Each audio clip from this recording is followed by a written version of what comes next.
السلام علیکم۔ آج ہم بچے کے نشوونما کی ایک انتہائی اہم مائل سٹون یعنی کرالنگ کے بارے میں بات کریں گے۔ بچے کب کرال کرنا شروع کرتے ہیں، کرالنگ کرنے کی کتنی مختلف قسمیں ہیں، اور آپ اپنے بچے کی کس طرح مدد کر سکتے ہیں کہ وہ جلدی سے جلدی کرال کرے، اور اس کے علاوہ اگر آپ کا بچہ ابھی تک کرال نہیں کر رہا تو اس کی کیا وجوہات ہو سکتی ہیں، اور اپنے بچے کو جب کرالنگ شروع کرتا ہے تو اس وقت بچے کو سیف رکھنے کے لیے گھر میں کیا اقدامات کرنے چاہیے۔ سب سے پہلا سوال یہ ہے کہ بچہ کب کرال کرنا شروع کرتا ہے۔ ہر بچہ مختلف ہوتا ہے، بعض بچے بہت جلدی یعنی 6 مہینے میں کرال کرنا شروع کر سکتے ہیں، اور بعض بچے کچھ دیر سے یعنی 1 سال کی عمر تک بھی کرال کرنا شروع کر سکتے ہیں۔ یہ دونوں نارمل ہے۔ کرال کرنا شروع کرنے سے پہلے بچہ اپنے جسم کے پٹھوں کو مضبوط کرنے کے لیے مختلف قسم کے مراحل میں سے گزرتا ہے۔ اس کے بعد جب بچہ بالکل تیار ہو جاتا ہے تو پھر کرال کرنا شروع کرتا ہے۔ ان مراحل میں سب سے پہلا مرحلہ جسم کے اوپر والے حصے کو یعنی کہ سر اور سینے کو اٹھانا ہے۔ بیبی 1 سے 3 مہینے کے دوران پہلے سر کو اٹھانا سیکھتا ہے، پھر اپنے سینے کو زمین سے اوپر کی طرف اٹھانا سیکھتا ہے۔ اس کے بعد تقریباً 4 مہینے کی عمر میں کروٹ لینا سیکھتا ہے۔ پہلے آگے سے پیچھے کی طرف کروٹ لیتا ہے، پھر 6 مہینے کی عمر تک دونوں طرف کروٹ لینا سیکھتا ہے۔ کروٹ لینے کے بعد بچہ بیٹھنا شروع کرتا ہے، یعنی کہ پہلے سہارے سے بیٹھنا، پھر بغیر سہارے کے بیٹھنا اہم مائل سٹونز ہیں۔ ایک دفعہ جب بچہ بیٹھنا سیکھ جاتا ہے تو پھر اس میں یہ خواہش پیدا ہوتی ہے کہ ایک جگہ سے دوسری جگہ حرکت کر سکے۔ حرکت کرنے کے لیے بچہ مختلف قسم کے طریقے استعمال کر سکتا ہے، جن کا ذکر ہم یہاں پہ کریں گے۔ پہلے مرحلے میں بچہ پیٹ یا بیلی کو فرش پہ لگا کے اور باڈی کو آگے کی طرف پش کرنے کی کوشش کرتا ہے، اور اس کے ساتھ ہی اپنے بازوں کو اٹھا کے سوئمنگ یا ایروپلین جسے کہتے ہیں اس طرح کی پریکٹس کرتا ہے۔ اس کے بعد اپنے بازوں اور گھٹنوں کے سہارے سے جسم کو اٹھاتا ہے اور آگے کی طرف پش کرتا ہے۔ اس کوشش میں کبھی کبھی بچہ پیچھے کی طرف گرتا ہے۔ جب اس پریکٹس سے بچے کے مسلز جب مضبوط ہو جاتے ہیں تو بچہ پھر آگے کی طرف موو کرنے کی کوشش کرتا ہے اور آہستہ آہستہ کرالنگ کا ماہر ہو جاتا ہے۔ بچے کی کرالنگ کی سب سے عام قسم جو ہے وہ گھٹنوں اور ہاتھوں کے مدد سے آگے کرال کرنا ہے، مگر اس کے علاوہ بھی کرالنگ کی کئی قسمیں ہیں جن کو بالکل نارمل مانا جاتا ہے۔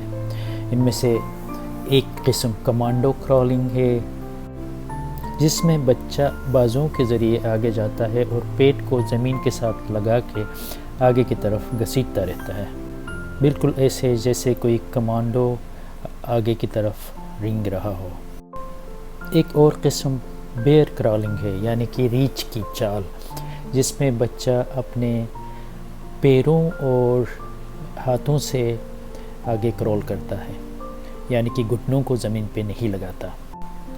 اور ایک قسم کریب کرالنگ ہے، بچہ کریب کی طرح سائڈ پہ اپنے آپ کو پش کر کے جاتا ہے یا پیچھے کی طرف جاتا ہے، تو یہ بھی ایک طرح سے نارمل قسم ہے۔ اسی طرح بعض بچے کرال نہیں کرتے بلکہ کروٹ لیتے ہوئے یا رول کرتے ہوئے ایک جگہ سے دوسری جگہ جانے کی کوشش کرتے ہیں، یہ بھی ایک نارمل ٹائپ ہے۔ ایک عام قسم ایسا ہے کہ بچہ بیٹھ کے ہی آگے یا پیچھے کی طرف حرکت کرتا ہے، یعنی کہ اپنے ہاتھوں اور گھٹنوں کا استعمال نہیں کرتا۔ اس کو باٹم شفلنگ کہتے ہیں، یہ بھی ایک نارمل ٹائپ ہے۔ اور آخر میں بعض بچے بالکل کرال کرتے نہیں، یعنی کہ کرول کیے بغیر ہی کھڑے ہونا شروع کرتے ہیں یا فرنیچر کو پکڑ کے چلنا شروع کرتے ہیں، وہ بھی ایک نارمل سی قسم ہے۔ آپ اپنے بچے کو کرولنگ سیکھنے میں کیسے مدد کر سکتے ہیں؟ سب سے اہم پریکٹس کرولنگ کا کہ بچے کو ٹمی ٹائم دینا ہے، یعنی کہ بچے کو آپ پیٹ کے بل لٹا دیں، بچے کے پیٹ کے نیچے کوئی تکیہ رکھیں اور اس کو اس پر لٹا دیں، اس سے اس کے مسلز مضبوط ہو جائیں گے۔ اس کے ساتھ ساتھ اس کے سامنے کوئی کھلونا رکھیں اور ساتھ ساتھ جب تھوڑا سا کرول شروع کریں تو اس کو آپ پکڑ کے بھی اس کی ہیلپ کر سکتے ہیں۔ جب بچے کے سامنے کوئی کھلونا ہوگا تو اس کی طرف منہ کرنے کی کوشش کرے گا، یوں بچہ جلدی سے جلدی اپنے پٹھوں اور مسلز کو مضبوط کرے گا اور کرول کرنا سیکھے گا۔ یاد رکھیں اس دوران بچے کو سپروائز کرنا بہت ضروری ہے۔ کرولنگ کی عمر انتہائی اہم ہوتی ہے، اس وقت آپ نے بچے کے حفاظت کا خیال رکھنا ہے، ہر وقت بچے پہ نظر رکھنی ہے، اگر بستر پہ ہو تو اس کے قریب بیٹھنا ہے تاکہ بچہ گر نہ جائے۔ اسی طرح بچے کے آس پاس کی چیزوں پہ نظر رکھنی ہے، پورے گھر کو آپ نے چائلڈ پروف بنانا ہے، ایسے کھلونوں کو بچے کے قریب نہیں لانا ہے جو کہ لوز ہو، جن کا کوئی پارٹ نکلے اور بچہ اس کو منہ میں ڈالے اور یوں گلے میں پھنسنے کا خطرہ ہو۔ اسی طرح چھوٹے چھوٹے بال یا چھوٹی چھوٹی چیزیں اس کے آس پاس نہ رکھیں جو بچہ اپنے منہ میں ڈال کے گلے میں پھنسانے کا خطرہ ہو۔ اگر آپ کے گھر میں سیڑھیاں ہیں تو اس میں جو چائلڈ پروف ڈور لگانا ہے، یا اسی طرح خطرناک قسم کے لیکوڈز کو یا میڈیسن کو یا چھوٹے چھوٹے کھلونوں کو بچوں کی پہنچ سے دور رکھنا ہے۔ اسی طرح واش روم کے ڈورز کو بند رکھنا ہے۔ واش روم میں خیال رکھیں کہ کسی ٹب میں یا بالٹی میں پانی ذرا سا بھی نہ ہو، کیونکہ چھوٹا بچہ تھوڑے سے پانی میں بھی ڈوب سکتا ہے۔ اور آخر میں سب سے اہم سوال یہ ہے کہ بچے کو ڈاکٹر کو کب دکھانا ہے۔ اگر آپ کا بچہ 1 سال کی عمر تک کرولنگ شروع نہیں کرتا یا حرکت کرنے میں کوئی دلچسپی نہیں لیتا، جو کھلونے ہیں یا آس پاس کوئی چیز پڑی ہے اس تک پہنچنے کی کوشش نہیں کرتا، تو یہ ایک تشویشناک سائن ہے۔